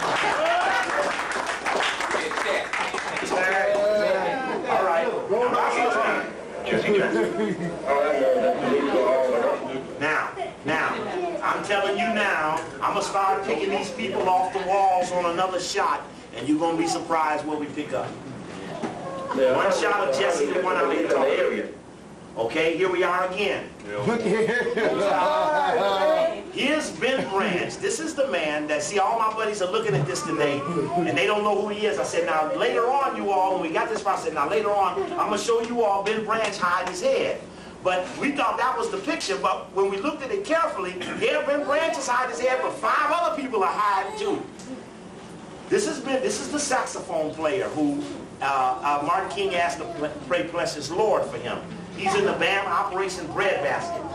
Okay? Notice everybody's gone. No other staff people. All these other people are people who are around. Who's that guy? He ain't wearing a tie either. I was in my bedroom and the phone rang. And the first call I got was from Jesse Jackson. He says, Doc. Okay. Now again, here's the same 3 together. Who's that guy? He ain't wearing a tie. Hear about what we got in the room full of Social Security numbers and we got. I came in the room and she had turned on the television set and I heard the announcement. And I remember I went in my room and I prayed and I said, please don't let my daddy die. The sniper's bullet cut down Dr. King as he... Very shortly, Andy Young called. He either said he's not dead or he's still living. Well, I knew then when he said it like that. We're going to go to Memphis now. Martin Luther King Jr. Watch this now. Watch that guy there? Okay, watch this. Watch this. Watch this. This is room 207. Here we go. Boom. Can't get in the moon. Who is that? That's McCullough. He tries to go in this room behind the staff people who go in here. He goes in there and can't get in, has to turn away. ABC. Now, the key we think is in the footage that means nothing to nobody. Right. Martin Luther King Jr. was That's Evans, the guy I showed you in the picture here. Watch this. That's orange right there. Police came in and conducted a very quick investigation. ABC News reporter Tom Jones was in Memphis. He got a cigarette too. The shot apparently came from an apartment building. That's Evans. That's the guy. Evans who said friendlies will be in ties. Near the rooming house. Won't be in ties. The theory of what had happened was already getting out. The police here in Memphis immediately issued a bulletin for a young white man dressed in dark clothes who dashed out of that building across the street. He dropped a rifle, which was fitted with a scope on the sidewalk, and then he fled. The official story about a lone assassin quickly emerged, and as Memphis police swarmed the crime scene that night, the FBI launched the largest manhunt in Bureau history. But some claim the investigation was far from thorough. Nobody did that most basic thing, which is go to the door at the crime scene and where we were standing, what did you see? The official story says that those of us who were there, that we didn't see what we saw. When we come back, a surprising account from eyewitness. Okay, now watch this. Watch this. Here we go. This we got last night, and I looked at it about 1 this morning. I looked at this shit. I went to bed. I called my buddies this morning and said, man, we got the key up. Let's talk. Everybody pulled out all that stuff. We all got the same stuff. And we started going back and looking at faces. But Georgia. Watch this. This is Kyle, 1993 special with Martin King. Good move. Assassination of Martin King. He said, now, if we're going to the he said, now, well, I know your wife didn't cook her. You got the other one? Then, oh, because I've been trying to get that other said, well, watch this. It was just that kind of banter between preachers. He said, tell Tell me, what do you think it was, Billy, that galvanized this community behind the sanitation workers? He said, man, this is a movement. This is really a movement. And finally, about 5:45, on the porch, on the balcony, and there were some people out there, and he greeted them, and Jesse was... Let me just do this for the record so that you can hear. This is in '93, before Cowles has been confronted publicly that he only knocked on the room 10 minutes before the death of Martin King. He tried to establish that he was in the room an hour before, and watch him lead into the revival. Martin said, why don't you get... Now watch the lead-in that he gives. This is in '93, before he's ever been confronted. Now his story is down to just the tie, which you saw on Turning Point. Okay, there's John Judge is in this one. Yeah, it's the same one. Story. Okay, now watch this, watch this. This is key, just for the record. In terms of Ray being the assassin or being in the rooming house, he is like Oswald and other pastors set up. So what happened the last hour of King's life? It's like 3 news people. What happened the last hour of King's life? As if he was there for an hour. Now, he doesn't make the move to knock on the door until Jesse's effectively got the invaders off of that 3rd floor ramp. And since Jesse ran up that stairway to make sure that no one got between him and the people on the balcony, in that he ran up behind the maid who was taking the sheets out. You see her basket up there. She's standing next to her basket where she put the sheets and stuff of the invaders in the basket, come rolling her cart down like the maids do at the hotel, and Jesse comes up behind her. The photographer comes up behind him. No one else goes up that stairway the rest of the night. That stairway gets closed and they only use the one on the other side. But this is '93 and Cowles is doing, what's the last hour of Martin King's life like? Like 3 preachers getting together talking. So I'm waiting to go to dinner. You talk about new stuff. It was 3 preachers in the room talking about preacher stuff. Yeah, talking about revival. I had to preach revival. Oh, another thing I needed to mention for the record, that Martin King was shown pictures from the FBI, him laying butt naked in a tub with Bernard Rustin in the bathroom with him. And another picture of Martin King naked on the bed with Bernard Rustin sitting in a chair talking to him. The reason made me bring up those 2 pictures, that the Fed showed those pictures to King. The point of those pictures was that Rustin was a known homosexual. Right. The insinuation was that Martin was a homosexual, right?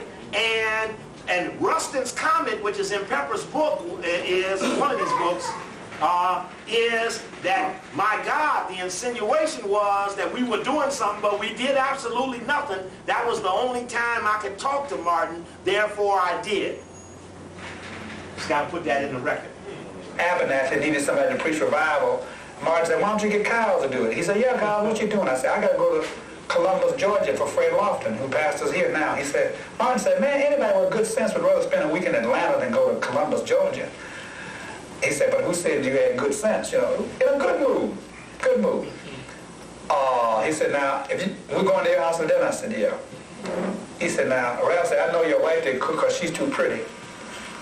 Then somebody said, Martin said, well, it was just that kind of banter between preachers. He said, tell me, what do you think it was, Billy, that galvanized this community behind the sanitation workers? He said, man, this is a movement. This is really a movement. Then finally, about 5:45, on the porch, on the balcony, and there were some people out there, and he greeted them, and Jesse was down there, he greeted him, and somebody said, go back. Ralph was in the room putting on cologne. He said, there's going to be some pretty ladies there, so I'm going to smell good. Martin, somebody called up and said, Martin, it's going to be chilly, bring your coat. So he told Ralph, get my coat. Martin stood here and I stood here. He leaned over the balcony, was talking to Jesse at the very moment of the impact. I said, okay guys, let's go. I got about right here. Pow! I didn't realize it was a shot until I looked over the railing and people were ducking. One shot. I looked back and Martin was one shot. I'm sure now there were more than one. That's that lady, the maid, who they could never find. She's been unable to be found today. Now watch this. This is deep, y'all. This is deep. Here we go. Oh, right there. This man right here is, and it's funny. Damn, that's Jesse right there. Yeah, that's Jesse again. This is the point where I want to show my friend where Ben Branch ducks. You don't want to miss this, bro. Come on, man. You don't want to miss this part, man. You don't want to miss this part. Don't want to miss it. Okay, now watch this. The man in the gold top braided helmet is TAC Commander Evans right here. Watch Ben Branch hide his head.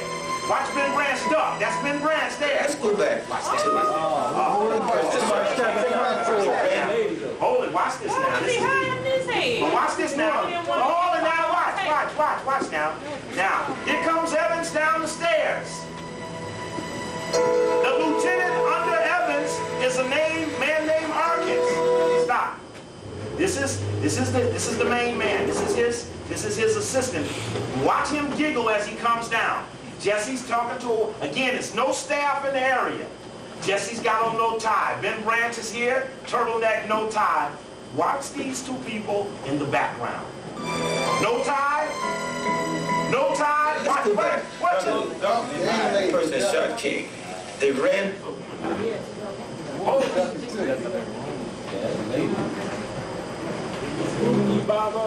Huh? Oh, it's getting deep, Baba. Well, watch it when you show who it is. Watch this. Because you got to take the pictures. I mean, we just did this today. Just little stupid stuff on our own. Well, I kept my coat. Now watch this. So I said, well, who's the man in the helmet? I said, man, pull up Evans' book. He got the face look like Evans. At the very moment. That's this guy right here. Of the impact. This is the tax man, okay, guys, Samuel let's Evans. Go. Memphis I got about right Police here. Department Inspector. Evans ran attack. Evans is the one that says friendlies will not be wearing ties. One shot. I look back, and Martin was mortally wounded.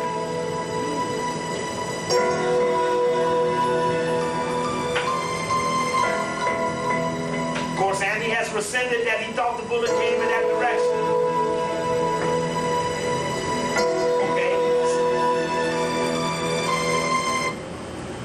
Now, this man, we're working hard our ass on who this man is.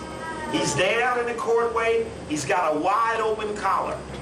He's listening very clearly to what Jesse is saying, and he's not a reporter. Okay. Ben Branch ducks his head. This is the saxophone player. Watch this man in the background right here. And look at the lady ducking. Look at the man. Now watch. But now, this right here, I'm going to tell you who this guy is. And the man says, Steve, you know what? Turn one page before that, and you're going to see that that man is this man. That's Lieutenant Arkins, the #1 informant, the lieutenant under Sam Evans. When Evans comes down and sees him, Evans turns his head away from him. And Arkin tries to duck behind the pole. We're now trying to pick up who she is. Look at Arkin hide behind the pole. Let's go back. They ran all the way down, Steve. Huh? She had her head all the way down. Oh, Right there. Now, that's this man. And you're going to get a better shot of him in a second. Yeah. There he is, right there. Yeah. Same guy. And the caption says, Lieutenant Eli Arkin, 1968, Senior Memphis Police Department Intelligence Officer. He's standing on the wall. Right? But who's his boss? Evans. Who then cued everybody as to who's who on the set. But notice how he tries to use the pole to hide.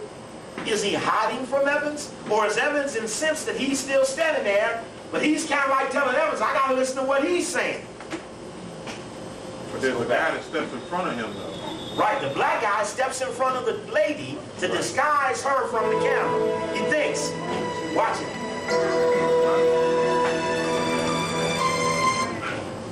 Is this that slow motion?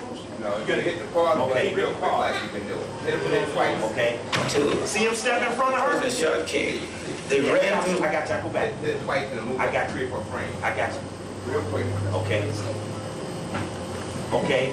Now I want you to pick up Evan's look at them, because you must notice that Evan sees them. Watch.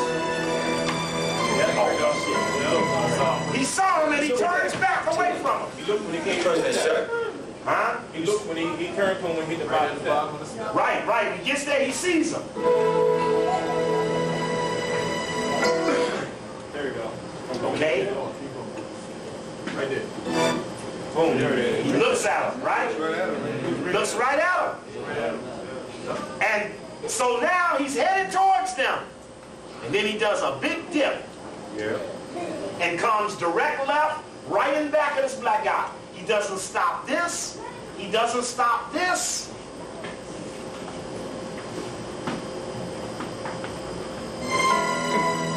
Turns away from him. Look at her. Look at her. Turn her head. He does the pole. Watch it. Two. Damn. First that shot king. Damn. Ran through the clubhouse and looked the whole snack. What happened now? He stepped from behind the pole once he passed. Right, right. So they was hiding from him.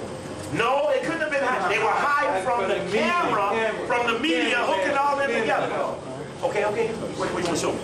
Oh, that's right. Okay, but no, that's right. I don't need slow. I'm all right. I'm all right, really. This is okay.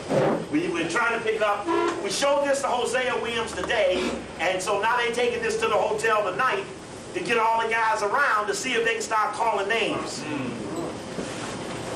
He said, man, we ain't never been asked to do this before. This is fun. And the other guy, look at this guy smiling his ass off. And the other guy, what's he smiling at? He said, Captain. he saw the same. Right, you see our men standing on the wall? And the other guy, ain't no kid. And this is the black guy who then steps in front of her. Right, he steps out. No,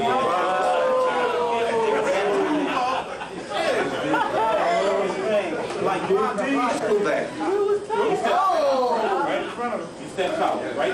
As if the cap said, get in front of them. Will you block them from the camera? Huh? This black guy has a tie on. The black guy has a tie on. He fits the profile of an agent. Yeah. Again, now remember, this is a closed off area. Can't nobody get in or out. And who was Jesse talking to? Some white media person it looked like. Notice you see no black media people. That's true. But yet, Jesse said he was so involved in this whole thing. How did he still manage to get out of Who was so involved? Jesse Jackson? That's the whole thing about Wyatt Walker saying if Jesse ever messed with you, just question him on how he got out of Memphis that day. And so we asked Hosea. We asked Hosea. Question was, I wrote out the questions. Was good attorneyship.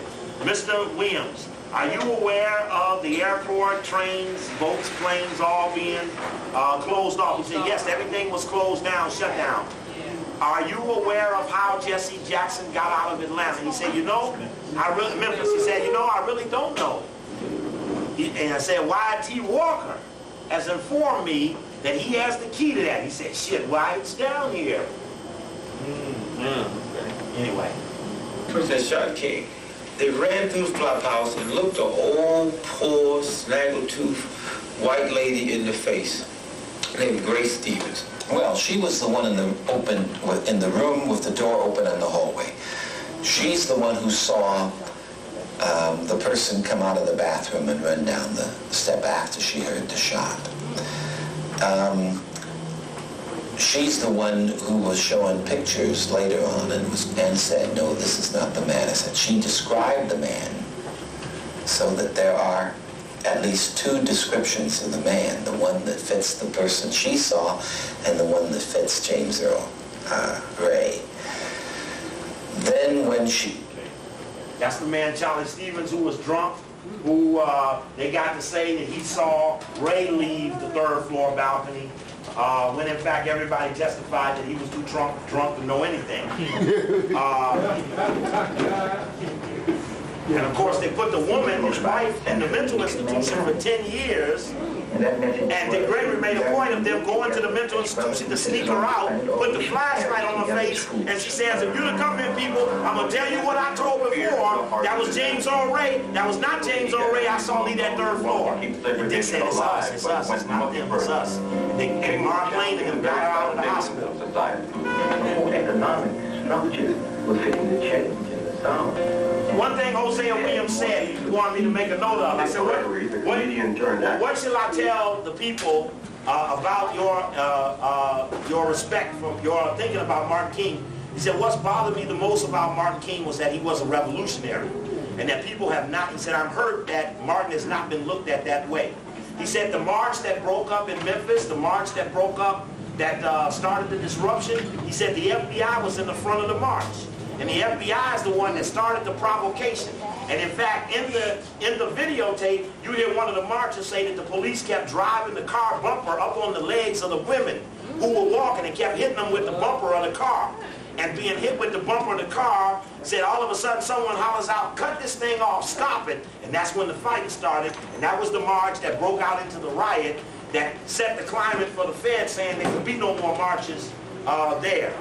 He said he loved Martin King to death. He said we came in from the airport with Martin King. Jesse was already there.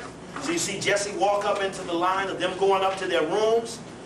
We've tried to establish what room was Jesse in, or was Jesse even staying in the hotel.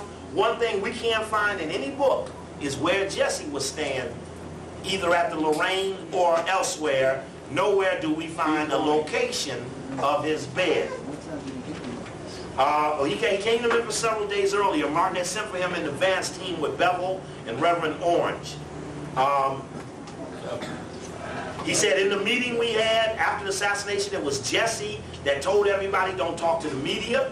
You've seen Jesse 3 times. That's why no one else is out there, because Jesse asked everyone not to, left them in the room, walked out, and does. Now, when we pulled the article from Earl Caldwell, we found some interesting commentary in his column that ran the next day in the New York Times. He made some interesting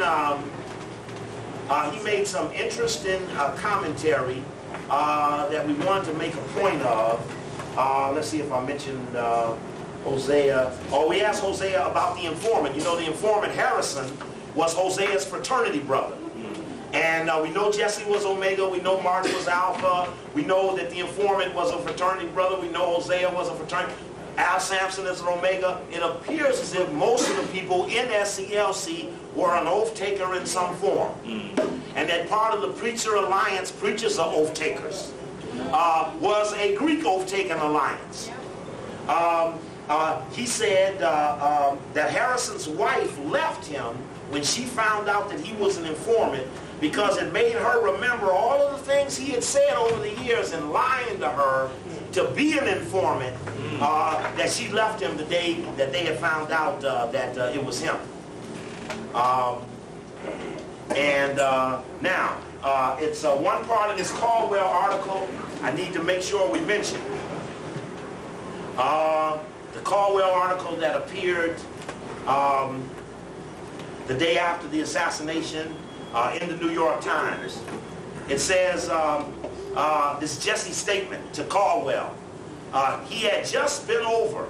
If he had been standing up, he wouldn't have been shot in the face.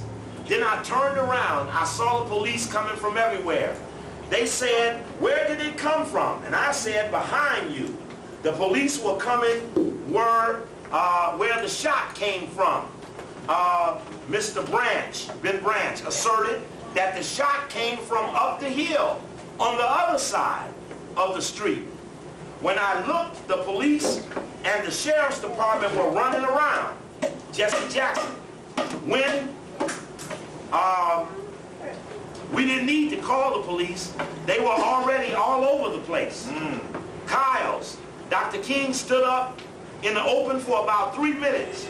Mr. Jones, the driver, said a squad car of 4 police drove past at only minutes before. The police had been circulating throughout, presumably on precautionary patrol. something, let's see, I was talking about the towel. Somebody talking about the towel. A last statement was from Andy Young, and Andy Young says, shit, I thought the police shot at him when they drove by.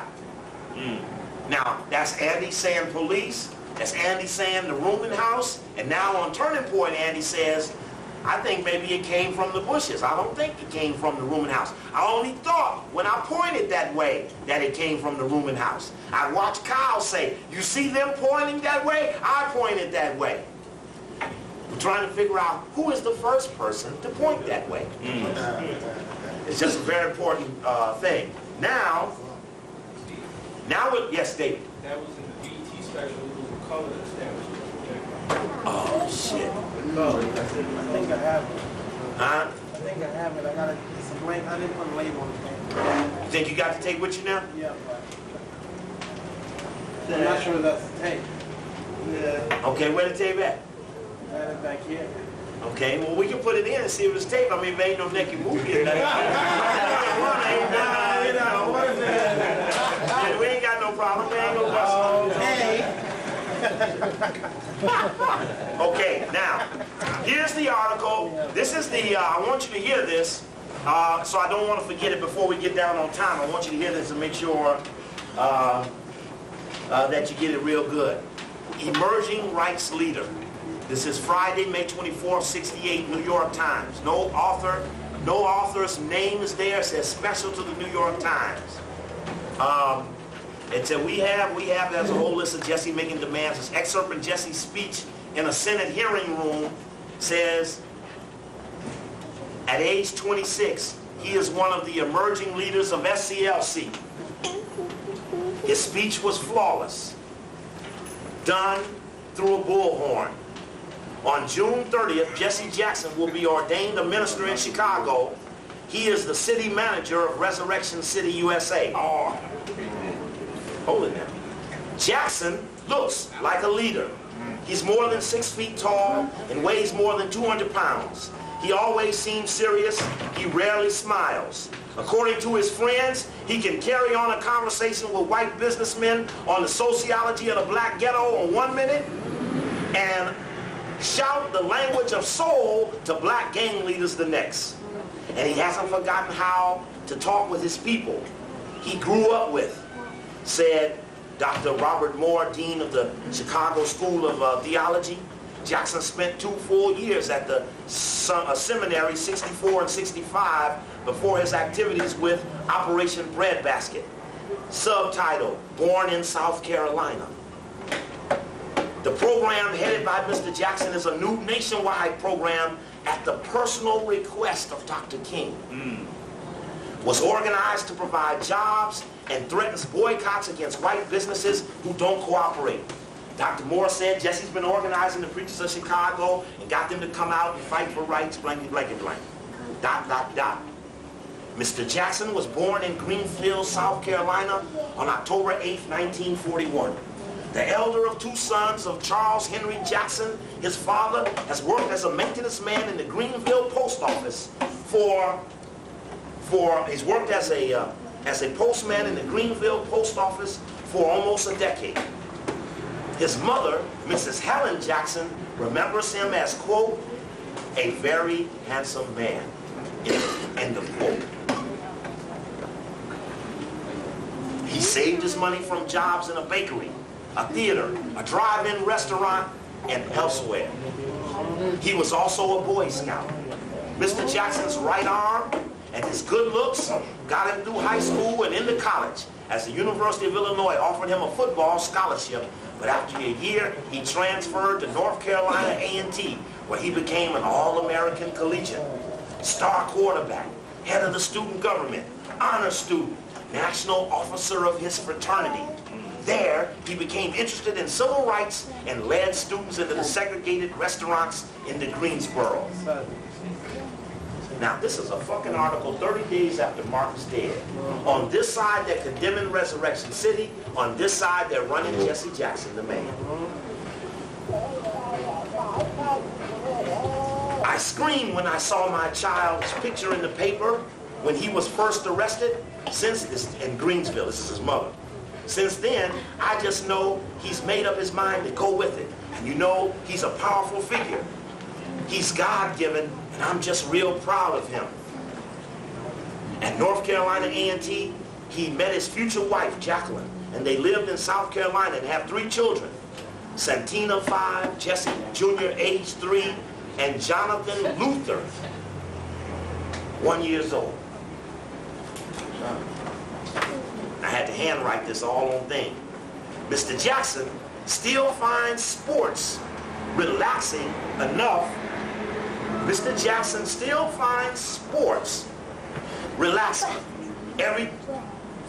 Everything from basketball to table tennis. His favorite music is soul and spiritual. And he's known to be fond of fried chicken and pinto beans. But his mother says his favorite dish is peach ice cream, which she made the last time he came home, which was last fall. End of story. He's 6 feet tall, 200 pounds. Fried chicken and pinto beans. Born October 8th, 1941. He was an all-star quarterback. He was student government leader. He was national officer in his fraternity. This is a goddamn bio. Jesse, he's our man. It's a No, he never was a minister. No, he never was. Jesse, he's our man. He was never ordained a minister. Right, he never got ordained, he never finished school. But that's deep. Yeah, that's deep. That you can see that he was being, now this is May 24th. What day was the assassination? April 4th. Okay, now, 2 things I need to do. I need to pass the hat. I got one thing I want to put on while we're doing this. I need to pass the hat. We had quite a few people who didn't have any donation tonight, so any donation you can make, I greatly appreciate it. Don't forget, last week's tape is on video for only $20. I got 4 of them left. Last week's audio tape is only $10. The footage that I want to show you as we're moving on to do the donation has to do with the Fox broadcast on the assassination. At one point, they go into the evidence room. They open up the Memphis evidence room. They open up the Memphis evidence room, and you see on the file cabinet it says McCullough, right on the file cabinet. And it's got some other things on the file cabinet's names that we find very interesting that we've got to decodify. But we were really intrigued by that article on Jackson, and we're pulling all of the others. His interview with Hefner and Playboy, as Hefner calls him, the heir apparent, all the way down the line. We got them all on the move. Anyway, I'm gonna put on Peace Out Show. Now, the next lecture will be Saturday afternoon at 2 o'clock. And Saturday afternoon at 2 o'clock. We're going to start off. How many of you all can come Saturday afternoon at 2 o'clock? Yes, right here at the cafe. What day is that? Yeah, this Saturday at 2 o'clock. Who can come? 1, 2, 3, 4, 5, 6, 7, 8. Okay. I hope you can come if you can. For the month of August, the lectures are going to move to Saturday from 2 to 6. I'm going to put a flyer out. I got a flyer already. And Dexter King with James Earl Ray from the prison. He told her, I made a mistake in taking this case. What's important is when Pepper goes at Jesse, we've seen this before. James Earl Ray spoke. Dr. King, he says he... See, he makes the comment about evidence that is not true, and Pepper challenged. Anyway, I'm going to take the donation. But did not act alone. I appreciate your support. In the case, very involved in the shooting. The purchasing of the rifles, James Earl Ray spoke. Dr. King, he says he did not. Well, the 4 years of an inquiry about it... I'm trying, sister. I'm getting out of here now. I'm doing donation. You got to do the donation. Anybody? All right, man. I appreciate y'all. Anybody? I appreciate you. For the testimony by James Earl Ray. millions of dollars in research, and here's what it came out. Oh, no, we don't want you to do that, sister. I know you down there reading this stuff. They concluded he shot him. Oh, excuse me, sister. That made me so negative debate about was he given the guard. Anybody, I respect you. Thank you all very much. I appreciate you. I ain't trying to put pressure on y'all. Somebody financed him. And to me, the question that remains is what role that the right-wing plays in enabling him to do that. I do not think James Earl is telling the whole truth. I think he wants a hearing to let us know who all was involved. If he does not get the young Raul, he should stay in jail. All right, James, how do you react to what Jesse just said? Anybody, I got anybody? One thing very much, Jackson, he's always taking that position, so, you know, he has the right to take the position once. You have nothing beyond Raul to offer. In other words, the only person you know in all of this who gave you any money or you were involved. I want you to see this. Don't move. I don't want you to move because you got to hear this conflict back and forth. Raul, he's been identified, and now they're telling Jesse that Raul's been identified, but Jesse's still sitting there. Identified him. But I mean, in the case, the only one you knew, you didn't know any right-wing groups, any militia, anyone in the government. All you knew was Raul. I wasn't involved in no massive investigation. I mean, conspiracy like Reverend Jackson suggested. I didn't know any right-wing groups or anything like that. I just got out of penitentiary. I would have to be contacting all these various groups. You said you were involved indirectly. What does indirectly mean? You just happened to have been following him, happened to have been happened to have bought the rifle. You said you didn't do what you indirectly. What does indirectly mean? No, indirectly means in a penitentiary. Usually people don't run around saying, well, I did this, I did that. They might refer to something indirectly. But not murder. He either did it or he didn't. Well, I'm talking about jailhouse language. I'm not talking about okay. Florida language. Let me get a break and go away.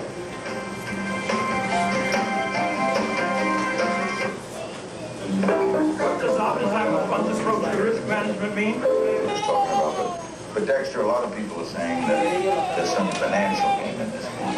Some rumors that you're talking to Oliver Stone about a movie, and